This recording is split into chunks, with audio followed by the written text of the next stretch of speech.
Estamos aquí en Espacio Conversa, un espacio donde trazar, donde dibujar la historia de los servicios sociales y todo lo imprescindible que les rodea, ¿no? Que rodea a estos. En este caso estamos con Ana Vicente, terapeuta ocupacional por vocación. Estudiaste, si no me equivoco, en la antigua Escuela de Terapia Ocupacional, que además era la única que había en España en ese momento. Trabajaste en Canarias, en el Inserso, y se te reconoce como experta de adaptación de prótesis del miembro amputado. ¿No es así? Bueno, es una parte. Yo terminé en el año 79, fui de la promoción 15 de la antigua escuela, que había empezado en el 61, y mi primer trabajo fue aquí en el 12 de octubre 3 meses, y luego la plaza que saqué estatutaria fue en el Hospital del INSalud de la Candelaria en Canarias. Lo que pasa es que por circunstancias personales, a los 3 años, tuve que venirme a la península y al no tener traslado fue cuando ya entré en Inserso. Y bueno, en Inserso era otro mundo completamente distinto a lo que era el INSalud, que era mucho más jerarquizado. Era principios de los años 80.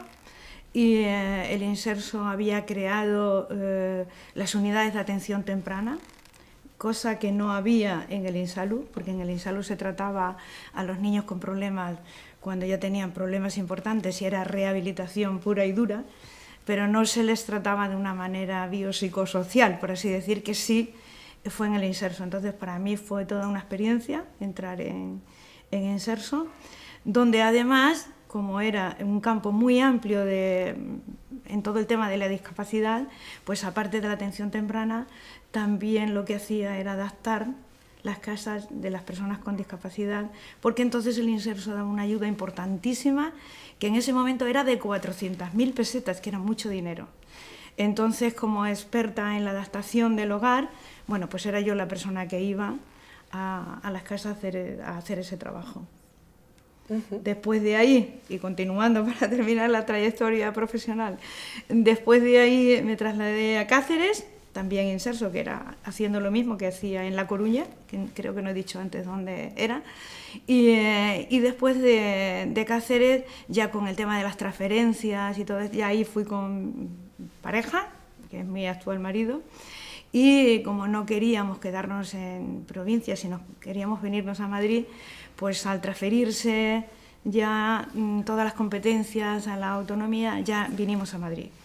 En Madrid el Inserso, como yo era una persona que había trabajado mucho con ayudas técnicas, lo que decías, me había tocado en Cáceres tratar no solo ya niños, sino a todo tipo de personas con discapacidad, incluso un adolescente con prótesis que nadie sabía por dónde cogerlo, y bueno, me preocupé de ese caso para que fuera autónomo.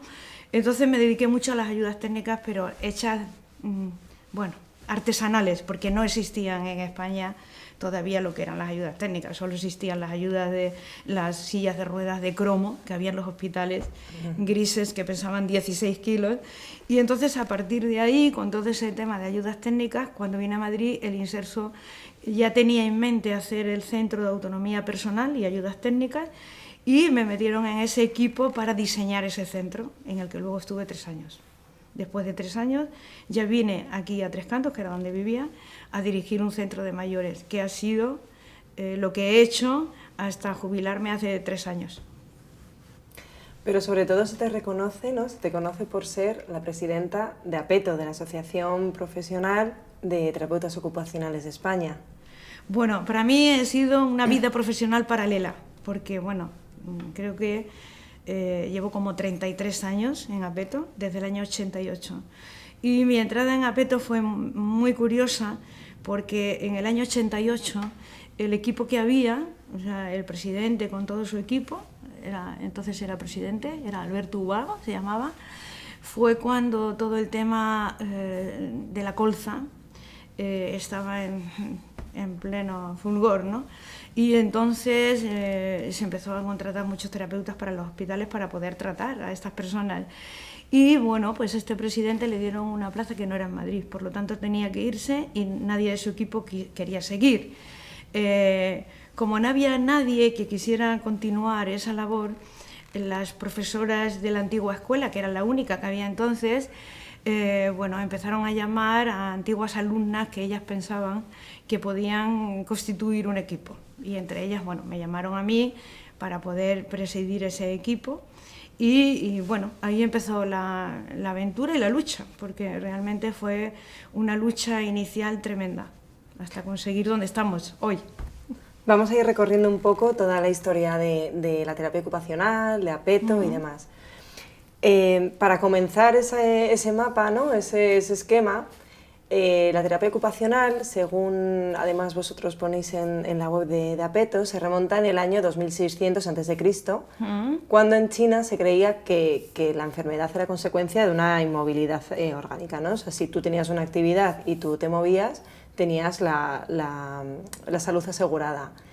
¿Crees en esta idea? ¿Crees que esta idea sigue estando unida y ligada con la terapia ocupacional?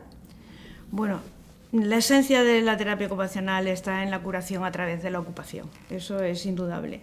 Entonces, todo lo que tenga que ver con eso, de una manera u otra, digamos que es terapia ocupacional. Otra cosa es la forma en la que se ha llevado a cabo en los distintos momentos, en los distintos tiempos, que ha sido, bueno, pues con lo que en ese momento se sabía o se tenía, por así decir.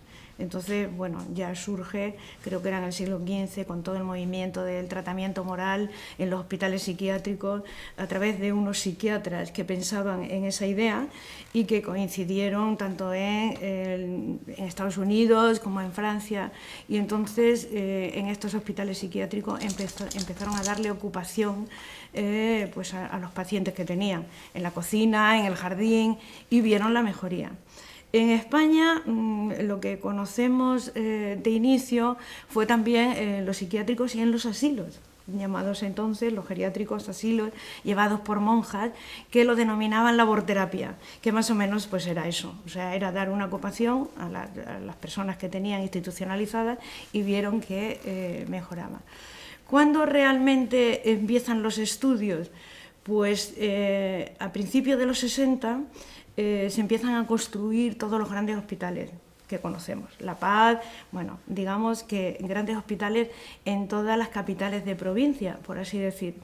Y bueno, es también cuando hay que rehabilitar y recuperar a todos esos niños que habían sufrido la polio. Es cuando entonces se piensa en la terapia ocupacional, que tendría que haber unos estudios en España. Para ello la OMS envía, a través del Ministerio de la Gobernación, entonces, envía a una terapeuta americana, pero de origen cubano, por lo tanto hablaba español, para formar a algunos enfermeros o enfermeras en el tema, y forma a 5 o 6, que esos serán los primeros profesores ya de la antigua escuela con las promociones que vendrían. Entonces ahí, en el año 61, es cuando empieza, digamos, a estudiarse, por así decir, todo lo que se podía entonces en relación con la terapia ocupacional. Se empieza en Maudes, que era un centro, bueno, un centro asistencial en la calle Maudes. También en la Universidad Complutense había alguna clase, y a los pocos años ya se termina dando los estudios en el Centro Nacional de Rehabilitación, en el IPR, hoy dependiente de Gregorio Marañón, en la calle Francisco Silvela. Entonces ahí es donde hasta el año 96, que terminaron la última promoción, es donde se impartían los estudios. En el mundo académico no es hasta el año 64 en el que se aprueba un decreto, ¿no?, en el que se reconoce la terapia ocupacional, y en los años 90 es cuando se considera un título universitario, ¿no?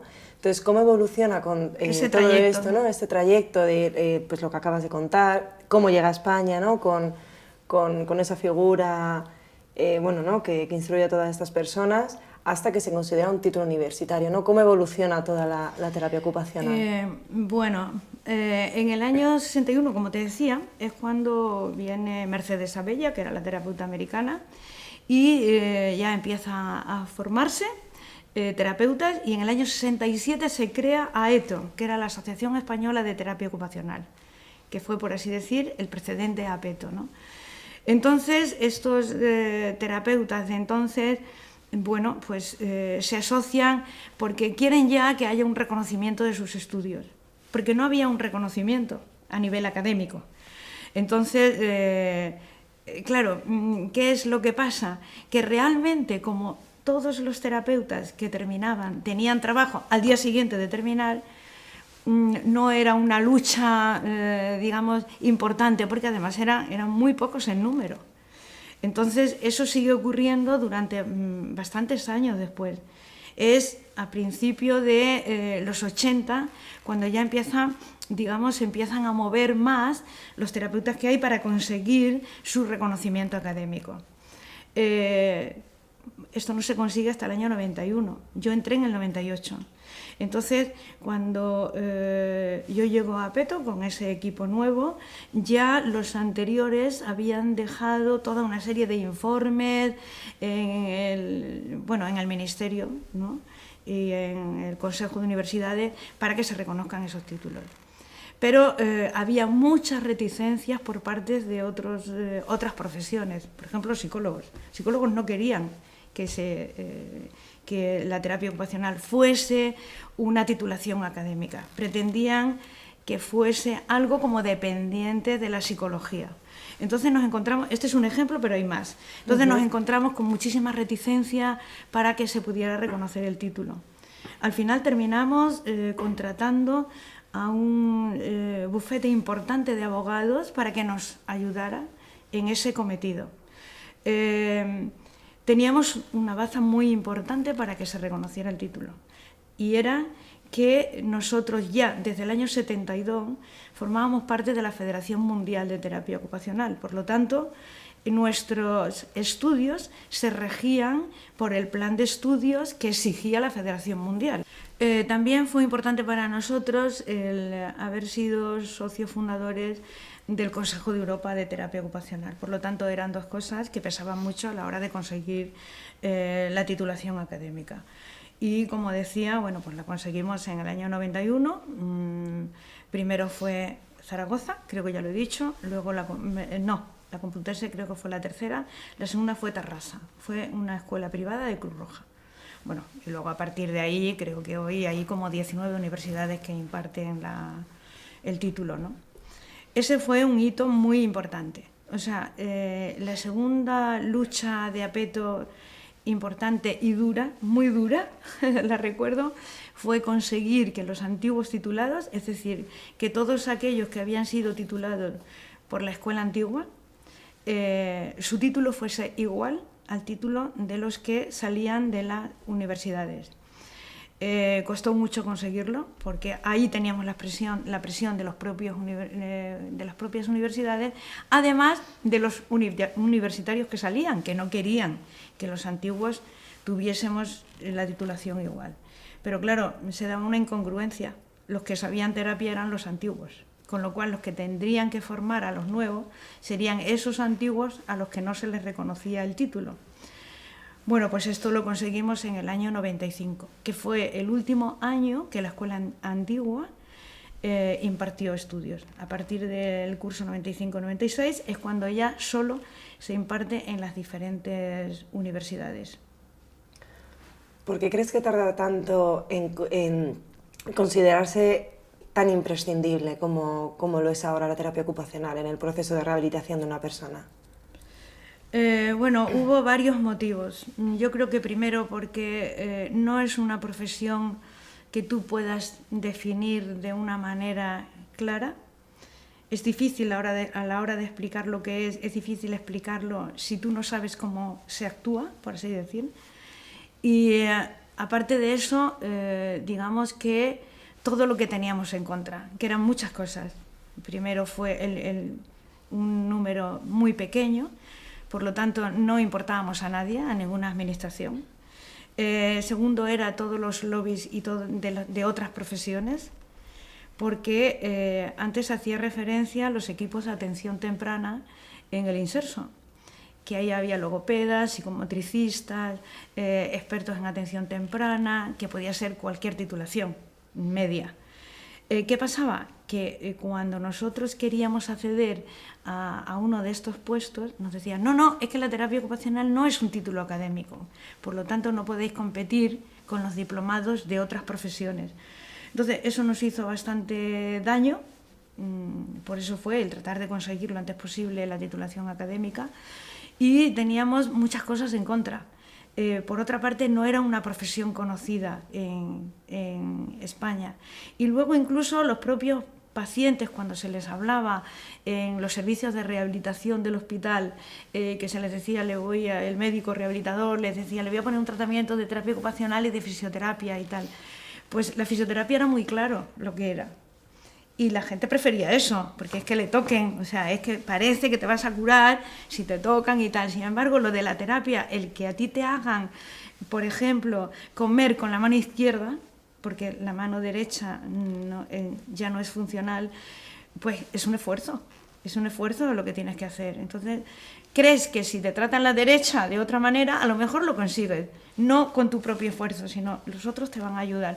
Entonces, eran muchas cosas en contra hasta conseguir que realmente se reconociera. ¿Y cómo se reconoce? Pues una vez que está dentro de los diferentes centros, los diferentes organismos, que ya sí los propios pacientes y sus familiares ya saben lo que es y ya incluso se demanda. Nosotros ahora en Apeto hay gente que nos llama para pedirnos terapeutas a domicilio, para su padre que tiene Alzheimer, para una persona que ha tenido un joven con un traumatismo craneal y ya no va a ningún centro. En fin, ahora ya la gente incluso te llama para domicilio, cuando antes era impensable no solo eso, sino el conseguir una plaza en un centro asistencial, ¿no?, de cualquier sociosanitario.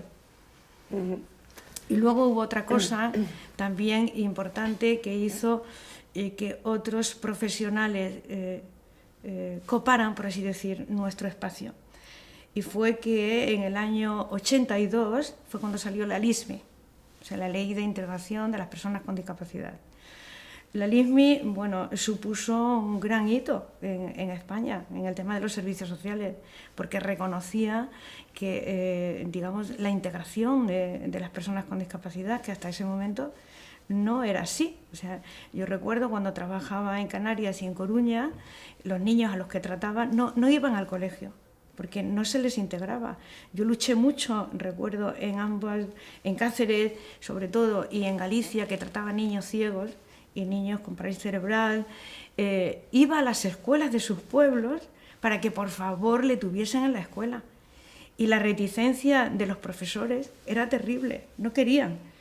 Afortunadamente, solía dar con algún profesor con más sensibilidad que lo quería tener, pero por voluntad, no por obligación, cuando realmente la LISMI lo que reconocía era el derecho a la educación, ¿no?, y a la integración laboral también.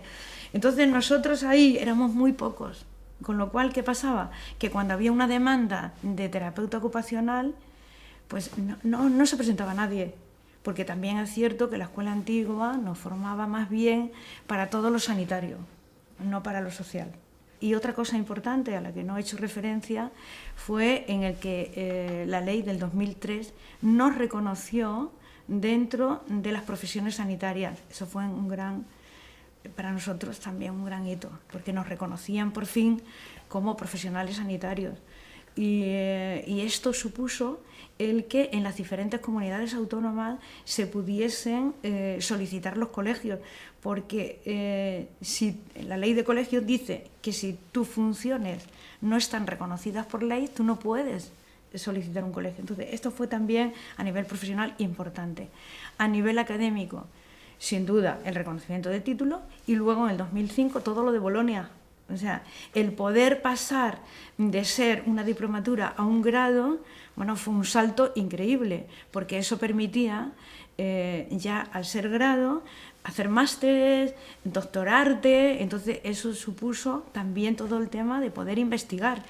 Los profesores terapeutas asociados que estaban en las diferentes universidades como profesores de prácticas, porque en la teoría no había muchos, porque no había área de conocimiento, con lo cual eran otros, Entonces, eso supuso que empezasen a doctorarse y poder ya ser profesores en las diferentes universidades y poder investigar, que es el punto en donde ya estamos hoy y que además, creo que fue el año pasado, por fin se reconoció el área de conocimiento, lo que supone que sean terapeutas los que puedan dar las asignaturas de terapia, que hasta entonces, bueno, pues no se podía o se hacía de una manera un poco buscando triquiñuelas, no por derecho. Entonces, no dábamos abasto el número que habíamos para poder ocupar esos espacios. Entonces, no podíamos entrar en ese espacio en el que podíamos hacer una gran labor. También recuerdo otra cosa, y fue que el Ministerio del Interior, no sé, entonces se denominaba así, sacó 18 plazas para las cárceles de terapeuta ocupacional. Solo se cubrió una. Entonces, ¿qué hicieron? Sacarlas para psicólogos. ¿Y tantos años después crees que tenemos una deuda pendiente con el reconocimiento a la terapia ocupacional? Pues yo creo que sí. Yo creo que sí, porque no sé exactamente cuál es la ratio en Europa, pero por supuesto no llegamos ni a la cuarta parte de la ratio de terapeuta por habitante. Y luego también sigue habiendo un poco ese concepto de terapia ocupacional manualidades. O sea, eso es terrible. Hasta que eso no desaparezca, son los tópicos. Y entonces los tópicos suelen ocurrir cuando uno no tiene argumentos para defenderlo, ¿no? Entonces, en las residencias, en los centros de día que aparecen a principios de los años 90, se obliga un poco a que la normativa te dice que tiene que haber un terapeuta ocupacional. A las residencias no les interesa que se les diga qué profesionales tienen que contratar, porque así pueden contratar lo que prefieren. Me refiero a los que no buscan la calidad, que también los hay, sino a los que buscan la rentabilidad. Entonces, claro, ese concepto es el que nos ha llevado a tener ese tópico, porque muchos centros, al no tener terapeuta, porque no había, contrataban a cualquier otro profesional. Y ese otro profesional le decía, no, tú lo que tienes que hacer es estar aquí y ponerles a hacer puzzles, a hacer no sé qué, pero sin un propósito. Con lo cual eso nos produjo muchísimo daño. O sea, siempre ha sido el poco número de terapeutas que habíamos en un principio, por así decir, y por otra parte el desconocimiento de la profesión por parte de otras profesiones, como por ejemplo médicos. Yo me he encontrado con médicos, pero no te hablo de hace 30 años, hace 10, que no sabían lo que era la terapia ocupacional. Entonces eso sí hace daño para que una profesión se desarrolle, porque realmente son las personas que tienen que recomendar o que decir qué tratamientos tienen que hacer las personas que tienen un problema, un trastorno, una lesión. Sin embargo, hay otros que han luchado mucho por la terapia. O sea, te puedo decir que, no sé si fue en el año 94, el jefe de servicio del Hospital Príncipe de Asturias, entonces, se llamaba Dr. Pong, era un enamorado de la terapia. Y entonces coincidimos en un programa de radio. Fue muy curioso porque ese día nos llevaron a las 7 de la mañana a ese programa, siempre lo recordaré, y dio la casualidad de que fue la operación jaula, esta que hacía cuando había algún problema con etarras, ¿no? Uh-huh. Y entonces nos estuvieron esperando hasta las 12. Y desde las 7 hasta las 12 estuvimos hablando los dos muchísimo de la terapia.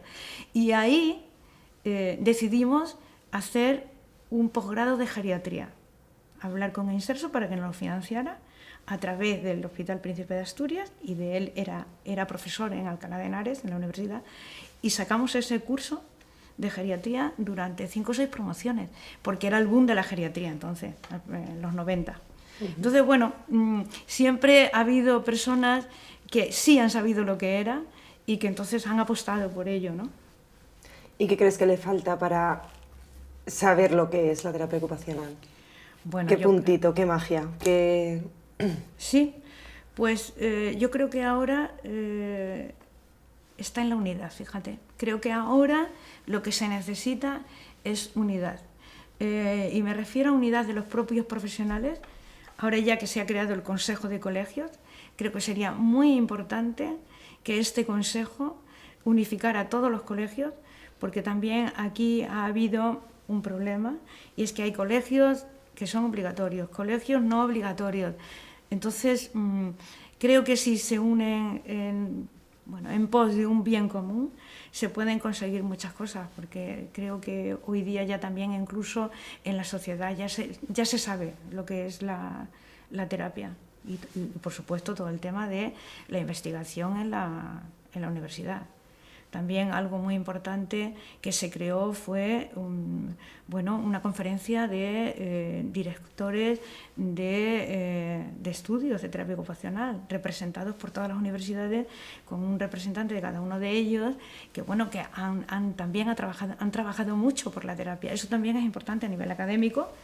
Y entonces creo que todo esto ha sido un gran avance para la profesión, tanto a nivel profesional como académico.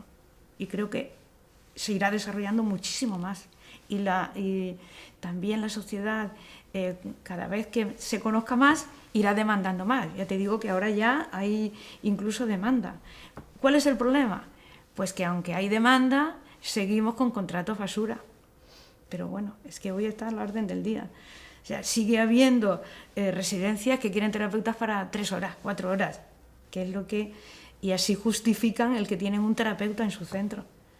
Entonces, ¿quién puede vivir trabajando 3 horas con un sueldo de 300 euros? Nadie. Entonces, creo que eso, que no solo atañe a la terapia ocupacional, creo que eso atañe a más profesiones, es ahora quizás el problema más importante que hay que solucionar. Estoy contigo. Cuéntanos un poco sobre Apeto, Ana. ¿Cómo, un poco la evolución? ¿Por qué una asociación en un colegio profesional? ¿En qué momento está ahora? Cuéntanos un poco la historia de Apeto. Bueno, pues Apeto, como os decía, se crea en Aeto en el año 67. En el año 88, justo cuando yo entro, ya el anterior equipo había solicitado que fuera asociación profesional, y es cuando pasa a ser Apeto, por eso la P, Asociación Profesional Española Terapeutas Ocupacionales. Entonces, desde ese momento, el equipo que estábamos, pues nuestro gran reto era conseguir lo de la inclusión del título en la universidad, de lo que ya he hablado. A partir de ahí, el siguiente reto fue la convalidación de los títulos. El siguiente fue el que también fue una lucha importante, el que nos metieran en la ley de profesiones sanitarias, porque ahí tuvimos reuniones en la Asamblea de Madrid con los distintos diputados que llevaban todo el tema de la comisión sanitaria, también con abogados, con montones de informes, porque el problema nuestro siempre ha sido el que necesitábamos personas para poder elaborar informes. Nuestra profesión es asistencial, fundamentalmente. Por lo tanto, las personas que estábamos en Apeto teníamos nuestro trabajo, no podíamos dedicarnos a full time, por así decir, a hacer un informe importante, a ir a reuniones con las administraciones, a estar en equipos que representaran dentro de los distintos ministerios a la profesión. Yo tuve la suerte de que, como tenía un puesto directivo, no tenía ese problema. Mis compañeras sí. Entonces mis compañeras ayudaban en todo lo que podían, pero a la hora de la verdad era yo con un abogado quienes íbamos a los sitios, con lo cual fue muy, muy costoso y muy laborioso. Entonces también conseguimos lo de la ley de profesiones sanitarias. Y luego Apeto lo que ha hecho es mucha formación específica para terapeutas ocupacionales, mucha lucha con el intrusismo, porque, como decía, nadie investigaba cuando contrataban a un terapeuta si era terapeuta. O sea, éramos nosotros. Los organismos y las distintas empresas no te dan, por así decir, el título de las personas que tienen con ellos. Nos enterábamos de casualidad. Pues a lo mejor el médico que tenían, que un día en una conferencia que yo daba en una residencia me decía: lo que tú dices no lo hace mi terapeuta. Digo, ¿cómo que no? Entonces yo le preguntaba: ¿quién es tu terapeuta? Y no era terapeuta. Y no lo sabía nadie en el centro.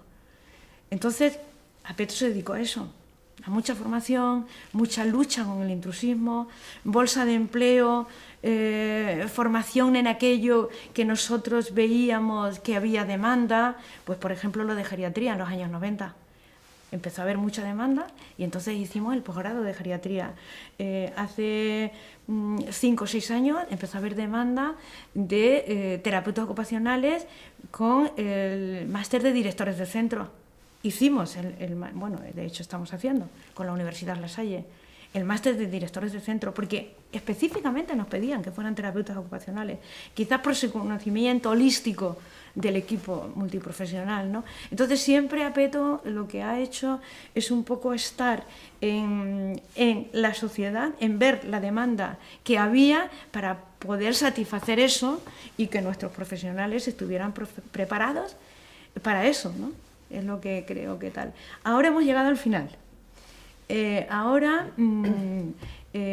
al crearse el Consejo de Colegios, Apeto ya no tiene sentido. Éramos asociación nacional porque no había en nada que pudiese sustituir eso. O sea, no podíamos tener entonces colegios ni consejo de colegios. Ahora ya sí. Entonces ahora, precisamente en julio, nosotros ya, digamos que delegamos nuestras funciones de los organismos internacionales, como la Federación Mundial y la COTEC, que es el Consejo de Europa, lo delegamos ya en el Consejo, para que sean ellos los que a partir de ahora se ocupen. Y Apeto tenemos que desaparecer, porque ya hemos cumplido nuestra misión. ¿Y cómo estás con... Perdón, ¿cómo estás con o sea, cómo te encuentras con ese duelo, ¿no? Bueno, eso no quiero que me lo preguntes.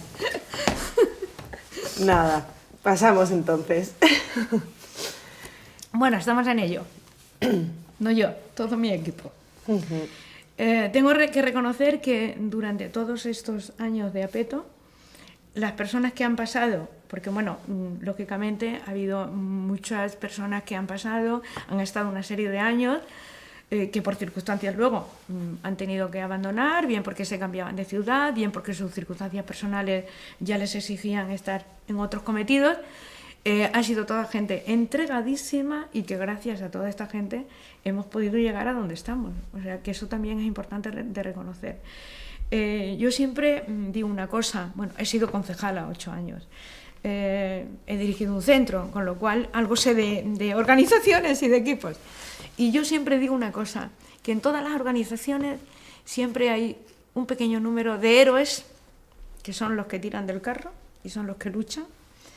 Hay otro pequeño grupo que son críticos y que con críticas destructivas, y bueno, es con lo que tienes que luchar y quizás lo que te quite más energía, ¿eh? Y luego está la gran mayoría silenciosa, que bueno, en el caso de Apeto, esa gran mayoría silenciosa también ha hecho un papel, y es que al formar parte, o sea, con sus cuotas, hemos podido hacer todo lo que hemos hecho, porque como ya antes he relatado, ha habido situaciones en las que hemos tenido que contratar abogados, bueno, y que costaban un dinero importante, que si no hubiera sido gracias a nuestras cuotas, no hubiéramos podido hacerlo, ¿no? Entonces, para mí el reconocimiento, tanto a unos como a otros, ¿eh? Pero ha habido mucha gente que se ha sacrificado mucho por la terapia. Y bueno, aparte de todo el equipo que hay ahora, mi admiración también ha sido para todos los que han desempeñado la vocalía de internacional. O sea, siempre he tenido una admiración hacia ellos. Porque primero, tenían que saber inglés. Hace 30 años, ¿quién sabía inglés? En España. Bueno, y hace 20, y 10 incluso, ¿no? Bueno, entonces, afortunadamente encontrábamos terapeutas que sabían inglés y el sacrificio era enorme, porque claro, eran reuniones cada 4 o 5 meses en diferentes países y reuniones maratonianas de 4 o 5 días, de 9 de la mañana a 8 de la tarde, hablando inglés, pidiendo permiso de sus propias vacaciones en sus trabajos, a veces, y que gracias a eso hemos podido también cumplir con los organismos internacionales. Luego hay otra cosa, la labor de la Federación Mundial que hemos tenido que desempeñar como delegados, hay una función que es también muy laboriosa y que también nos costaba encontrar terapeutas preparados y dispuestos a llevarla, que era el reconocimiento de los títulos. No sé en otras profesiones, en terapia ocupacional, para que el título esté reconocido a nivel internacional, tiene que estar reconocido por la Federación Mundial. De tal manera que si tu universidad no está reconocido su título, da igual la universidad que sea, da igual, aunque sea la más importante de España. Tú vas a trabajar al extranjero y tienes que pasar por un examen porque tu título no está reconocido. Sin embargo, si tu universidad ha reconocido su título por la Federación Mundial, sí puedes trabajar sin ningún tipo de examen.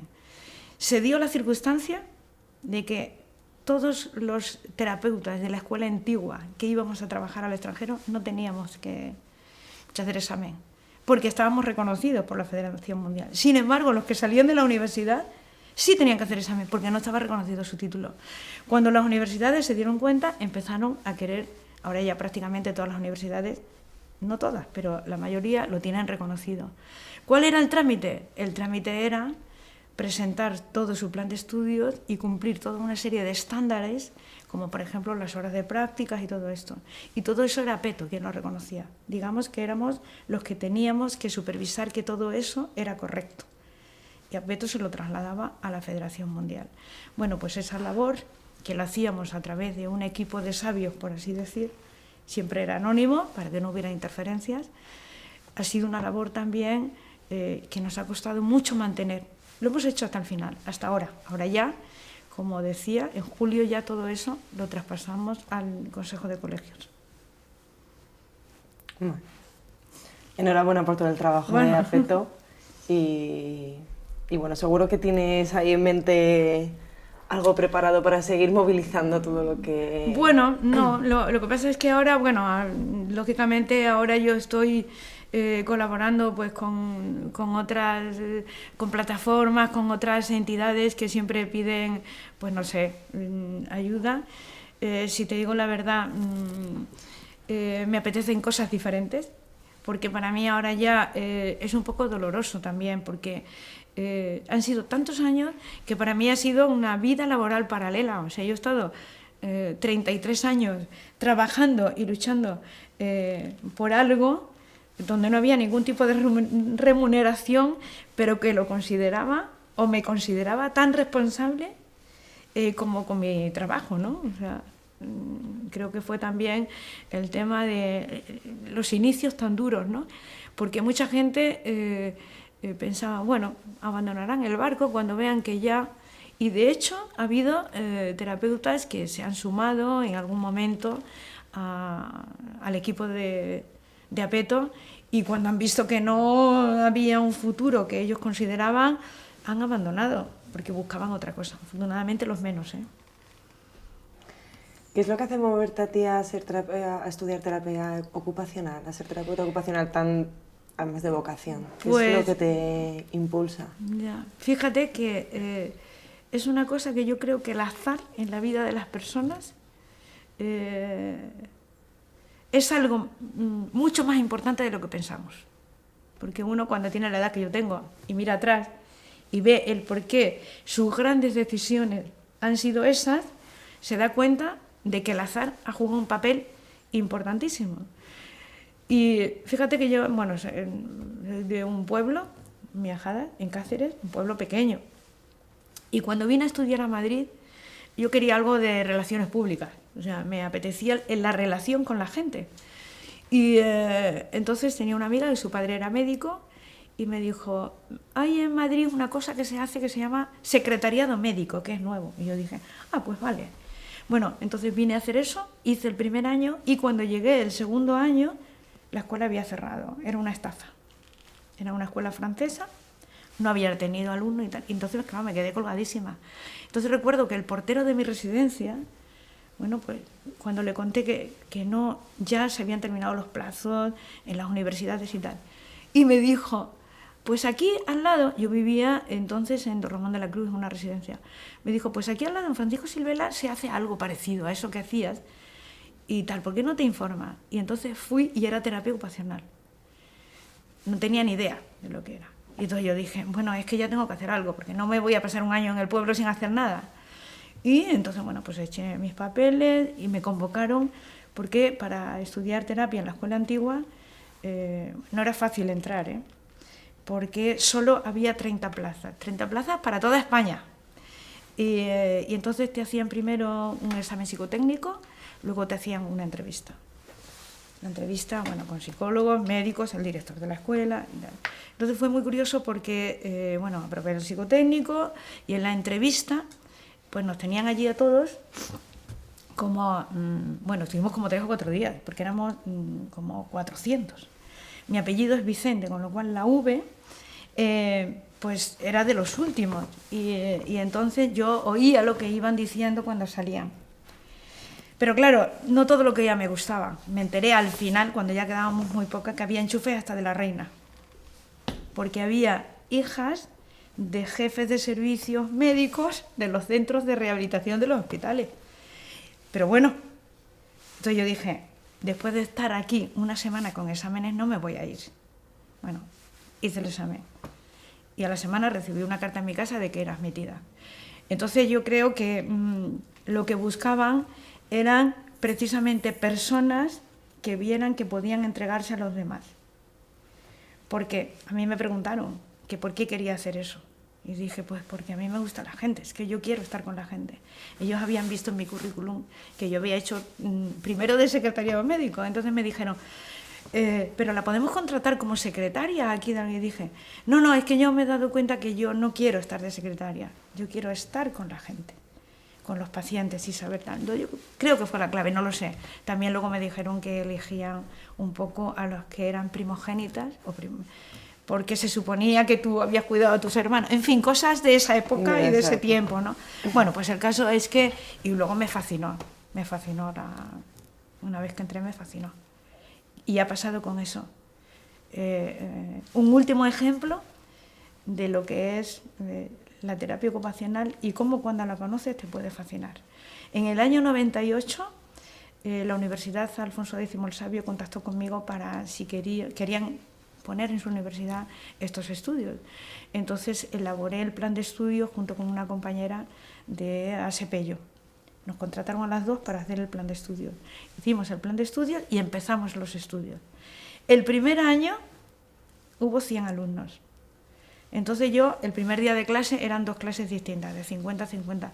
El primer día de clase, les dije, coger un folio, decirme por qué habéis elegido esta carrera.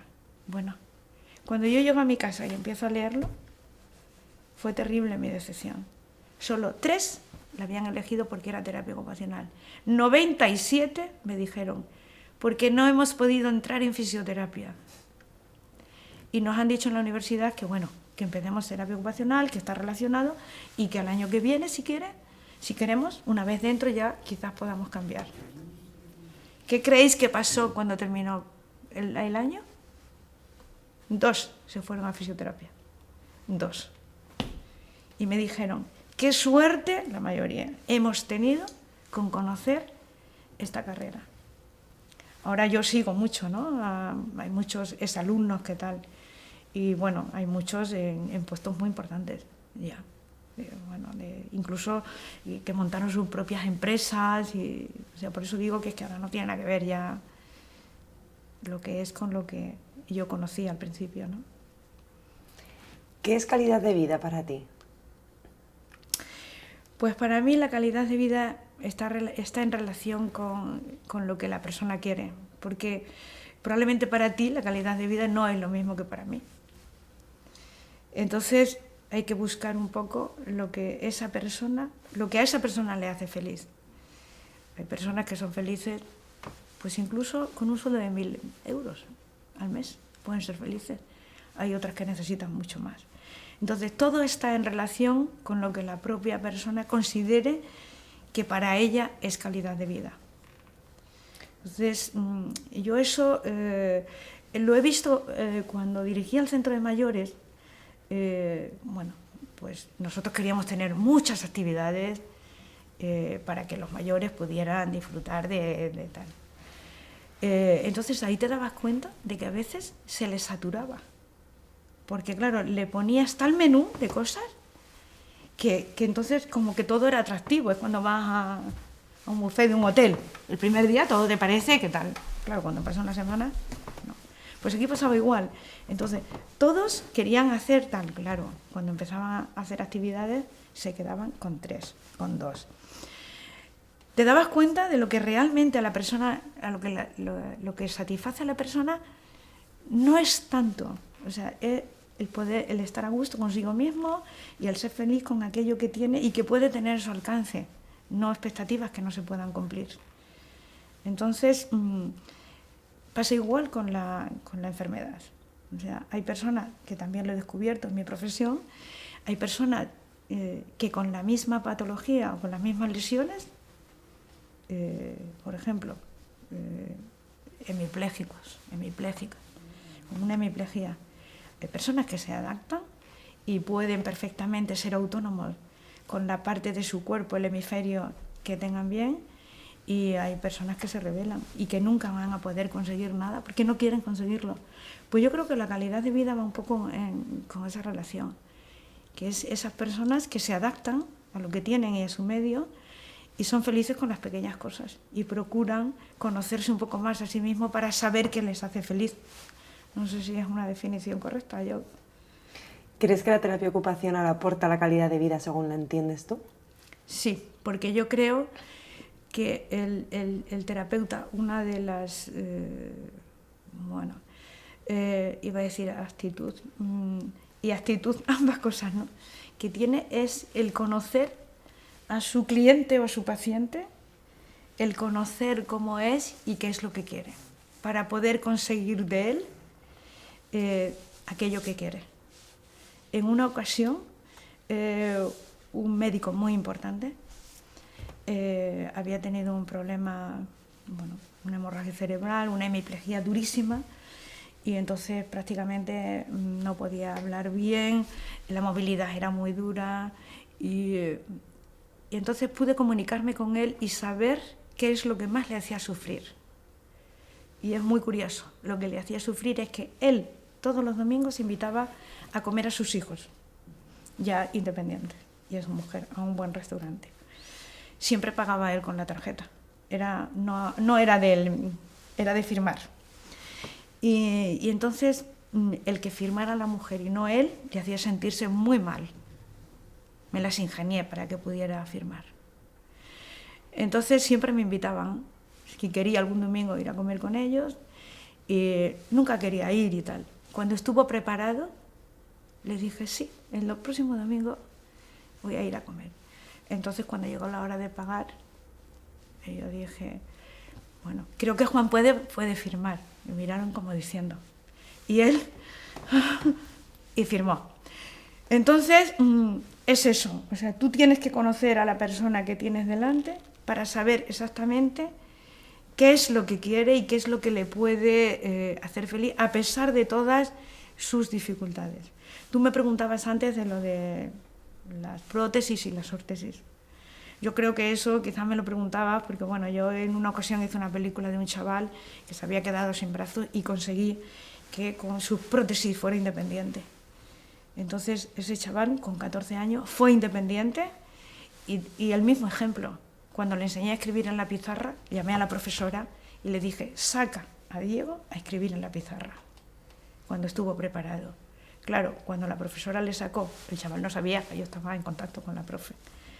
Cuando el chaval le dijo eso, un reto tan importante para él que había conseguido y pudo escribir en la pizarra, pues yo creo que tanto él como sus propios compañeros de clase, que siempre le habían visto así escondiendo las prótesis, fueron felices y a partir de ahí pudo mostrarse tal como era con sus prótesis. O sea, pero yo creo que es que esto son cosas que los terapeutas ocupacionales captamos, pero no sé si todos, pero yo creo que la mayoría. Y en realidad es eso, o sea, es enseñar a la persona a ser lo más feliz que pueda dentro de sus capacidades y de su funcionalidad, aunque no sea al 100%. ¿Y qué aporta la terapia ocupacional en el modelo comunitario? Pues en el modelo comunitario creo que es lo mismo que yo te hablo de la integración en las actividades, a través de las actividades de la vida diaria y todo esto, sería ya un paso, el paso siguiente, ¿no? Que es en la comunidad. Entonces, el ver cómo, eso los terapeutas que están trabajando en todo el tema comunitario lo saben, el ver cómo esa persona puede ser participativa, cómo puede participar, cómo puede integrarse, cómo puede ser dueño de sus propias decisiones. Y cómo puede, sobre todo para mí, ahí lo importante es la participación. Y para participar te tienen que dar opción.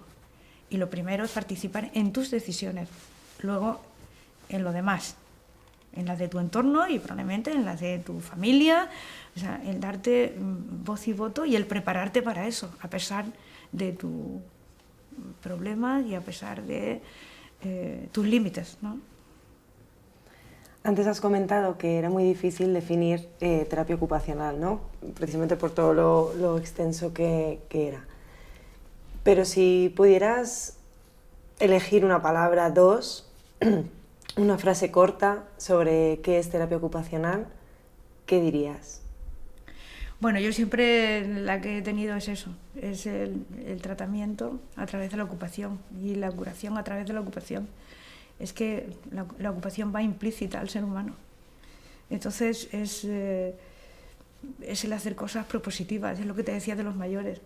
O sea, ahora cuando hablan del envejecimiento activo, por ejemplo, o sea, yo a veces digo, pero ¿cómo pueden pensar que eso es envejecimiento activo? Esas cosas que hacen, ¿no? O sea, el envejecimiento activo no es el ponerte a hacer cosas, mil cosas, no. O sea, el que tú hagas las cosas con propósito y cosas que a lo mejor has hecho antes que puedas seguir haciendo. De ahí el voluntariado. O sea, ¿por qué no puede un abogado, no sé, cualquier profesión, cuando ya es mayor, ese conocimiento, cómo no puede seguir desarrollándolo en algo que le apetezca? En seguir enseñando, pues no sé, asesoría a jóvenes, no sé, empresarios, a empresas emprendedoras, no lo sé, yo creo que es, pues eso. Y eso es la terapia ocupacional también, la actividad con propósito. Si no hay propósito no sirve de nada, porque la persona no va a estar motivada. Va a hacer lo que le dicen otros, no lo que quiere hacer ni lo que le motive. Y en la vida, para mí, creo que el motor que nos mueve es la motivación. Todo aquello por lo que tú tengas motivación por hacer es lo que te va a hacer hacerlo bien. Si no, podrás cumplir, pero nunca hacerlo bien. Y para terminar, Ana, ¿con qué te quedas de todo esto? Pues me quedo con aquellos pacientes con los que conseguí grandes cosas y luego con mis compañeros, sin duda. Pues muchísimas gracias. A vosotros.